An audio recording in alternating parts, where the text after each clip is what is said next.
Hello dear students, today on renewable power generation we are going to discuss the lecture number 10, which is solar collectors, solar direct thermal applications. What actually solar collectors and what are the different types of solar collectors and their utilities in different areas, that is application. Now we are going to discuss the solar collectors. What is solar collectors? Solar collectors are basically the key component of active solar heating systems. Solar collectors gathers the sun energy transformed into radiation into heat. Then transfer the heat to water or solar fluid or air.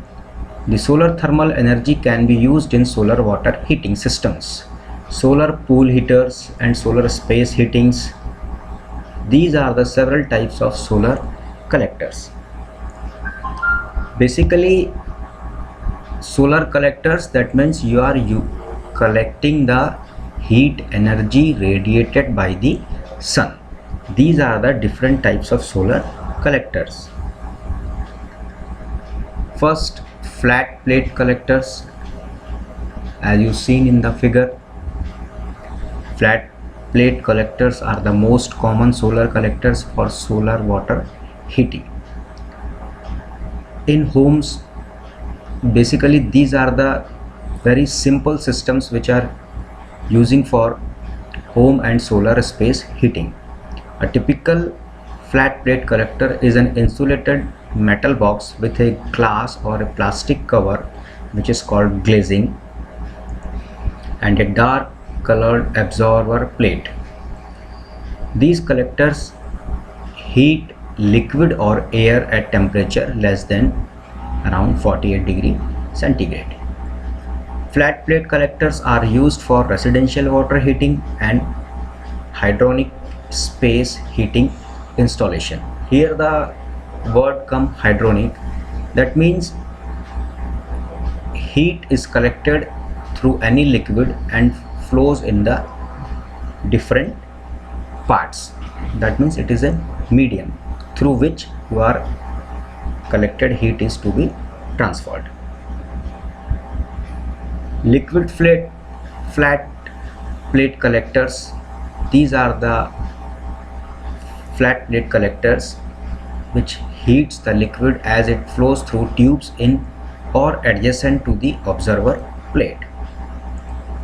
The simplest liquid systems use potable household water, which is heated as it passes directly through flows to the house. Solar pool heating. This home integral collector storage, that is ICS systems, to provide the hot water, also uses liquid flat plate collectors technology, but the collectors are typically unglazed as in figure. In figure you have seen that in particular these type of unglazed solar collectors, simple pipes are connected through a common junction pipes, in which from one side water is entered or liquid is entered, and from other side heated water or liquid comes out, and this particular water is pumped through the pumps. So these are collectors are used basically or mainly in the utilization of water heating. Air flat plate collectors are used primarily for solar space heating. The absorber plates in air collectors can be metal sheets, layers of screen, or non-metallic materials. The air flows past the absorber by using natural convection or fan, because air conducts heat much readily than liquid does.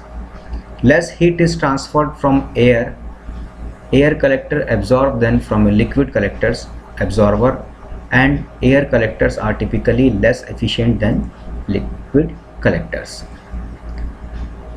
In figure you can see the solar air collectors. In first point cool air enters, and from second point that warm or hot air come out. This is the basic fundamental concept for heating. Now concentrating collectors. Concentrating collectors, that means ultimately you are concentrating the sun rays or in a particular point where all the sun rays are concentrated and heat is developed. In this particular concentrating collectors, we are first going through the Fresnel lens. This is basically an optical device for concentrating light that is made of concentric rings that are faced at different angles so that light falling on any ring is focused to the same point. कहने का मतलब ये है कि हमने सन की जो raise हैं उनको एक पर्टिकुलर पॉइंट पर कलेक्ट करना है जिससे कि आपका हीट एक्यूमुलेट वहाँ पर हो जाए. Parabolic through collectors, a high temperature above 87 degrees centigrade, solar thermal concentrator with the capacity for tracking the sun using one axis of rotation. It uses a through covered with a highly reflective surface to focus sunlight into a linear absorber containing a working fluid that can be used for medium temperature space or process heat or to operate a steam.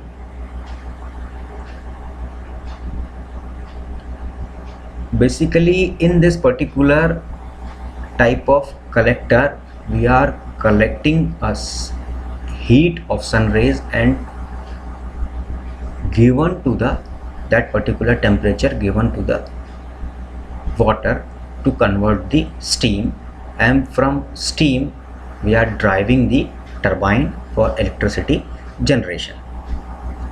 In figure it is very clear that a parabolic type of construction is used to collect all the sun rays in receiver pipe through which a liquid flows, and whatever the heat is reflected from parabolic reflectors and collected or concentrated on this particular receiver pipe so that that water or liquid gets heated. So this is the basic concept behind the steam generation through which you are going to generate the electricity. Here you can very clearly see in the receiver details, it is basically a glass cover, and inner side it is a receiver tube in which liquid is flowing, which is to be heated by utilizing the sun's heat. Now we are talking about the central receiver. What is that? It is also known as the power tower, a solar power electric facility that uses a field of two axis tracking mirrors known as heliostat, which is a device that tracks the movement of the sun so that sun rays maximum intensity has to be grasped and utilize the complete heat to increase the temperature. Each heliostat is individually positioned by a computer controlled system to reflect the sun rays to a tower mounted thermal receiver. Basically, this central receiver is situated on a tower, and by using the different lenses or reflecting equipments, all the sun rays are reflected to the central receiver to get the heating effect. The effect of many heliostats reflecting to a common point creates the combined energy of thousands of suns, which produces high temperature thermal energy. Central receiver basically collects all the heat which is reflected through and gets into the heat.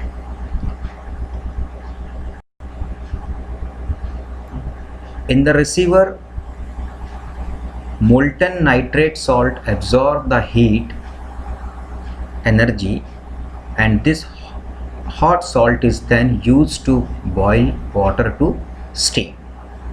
Ultimately, from different heliostats, sun rays reflected and gets the heat to the receiver, where this particular molten nitrate salt is there, which absorb all the heat and converted water into steam, which is sent to a conventional steam turbine generator to produce electricity.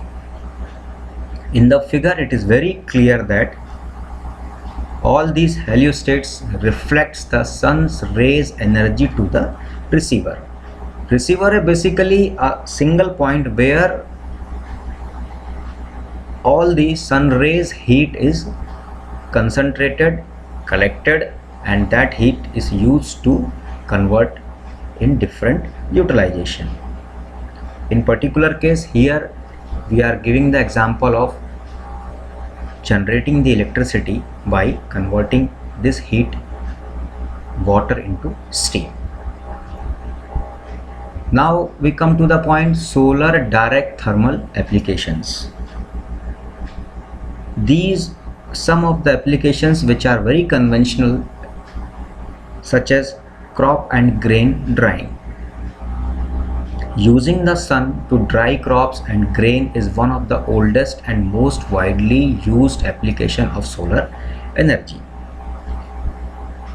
The simplest and least expensive technique is to allow crops to dry naturally in the field or to spread grain and fruit out in the sun after harvesting. ये तो अभी भी गाँव में होता है कि हम हमारी क्रॉप को जिसको सुखाना है उसको हम खुले मैदान में रख देते हैं, जिससे क्या होता है कि सन की रेज की जो हीट होती है उससे ये सूख जाती है. Now space and water heating. Livestock and dairy operations often have substantial air and water heating requirements. Modern pig and poultry farms raise animals in enclosed buildings, where it is necessary to carefully control temperature and air quality to maximize the health and growth of the animals. These facilities needs to replace the indoor air regularity to move moisture, toxic gases, odor, and dust. Heating this air when necessary requires large amount of energy. With proper planning and design, solar air or space heaters can be incorporated into the farm building to preheat incoming fresh air. This is a widely used application in different areas. Now, greenhouse heating. Another agriculture application of solar energy is greenhouse heating. Commercial greenhouse typically rely on the sun to apply their lighting needs, but are not designed to use the sun for heating. They rely on gas or oil heaters to maintain the temperature necessary to grow plants in the colder months. Solar greenhouse, however, are designed to utilize solar energy both for heating and lighting. A solar greenhouse has thermal mass to collect and store solar heat energy and insulation to retain this heat for use during the night and cloudy days. Types of solar thermal power generation plants. This is the another and good application of solar or sun's heat. Solar distributed collector power plants and solar central receiver power plants. Solar distributed collector power plants, in this particular plant, in distributed receiver power plants, parabolic through collectors with line focus are most commonly used. The sun rays are reflected by parabolic or cylindrical throws. These reflected rays are focused on linear conduit, basically it is a pipe, located along the axis of the through. In this particular slide, you are seeing the solar distributed collector power plant. These number of parabolic through concentrators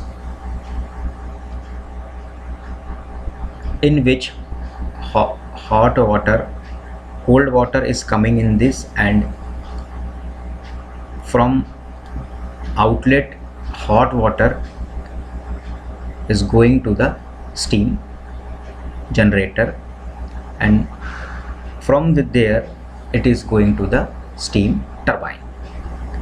After turbine, the complete process of power generation is as similar to the conventional power plants.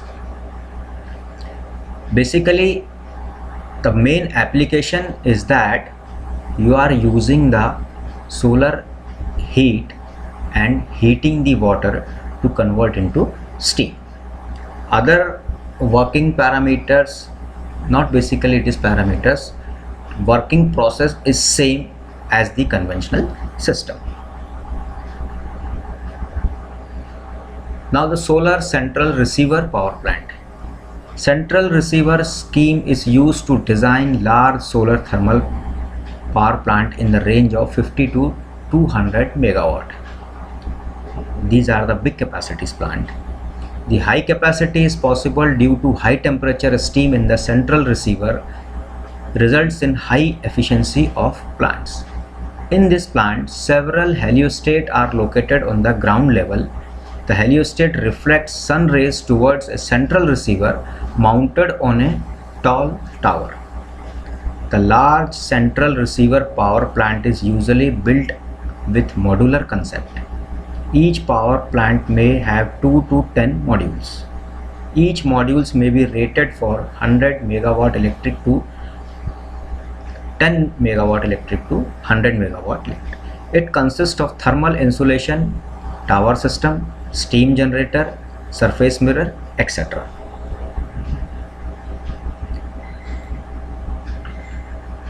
This is the solar central receiver power plants. इसमें हम basically कर क्या रहे हैं कि central receiver जो होता है उसमें अल्टीमेटली सन की रेस को रिफ्लेक्ट करके पहुंचाना है, जिससे कि वहाँ का टेम्परेचर बहुत ज़्यादा हो जाता है और उस टेम्परेचर को हम फिर बॉयलर स्टीम जनरेटर के थ्रू स्टीम में कन्वर्ट कर लेते हैं।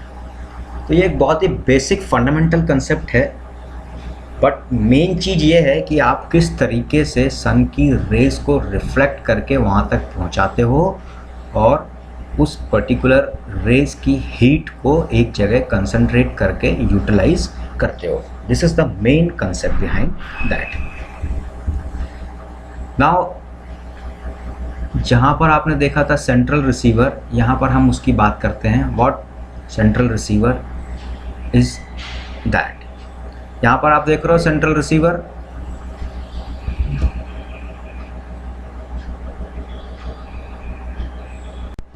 ये सेंट्रल रिसीवर जो टावर के ऊपर रखा रहता है, सभी हेलियोस्टेट से जो रेज आ रही हैं उसको हम कंसंट्रेट करके यहाँ पर टेम्परेचर इस्टेब्लिश कर देते हैं और हीट ट्रांसपोर्टिंग फ्लूइड पाइप जो रहता है उसमें से लिक्विड को गुजारते हैं, तो जिससे क्या होता है कि वो लिक्विड बहुत गर्म हो जाता है and it is converted into steam. Basically this is the fundamental concept of central receiver. Now another type of utilization, that is solar pond thermal plant. Other application is solar pond thermal plant. Solar pond is a specially built large shallow reservoir of water. The water gets heated by the sunlight. The bottom of the pond is painted black for absorption of heat. The water is made saline by adding salt.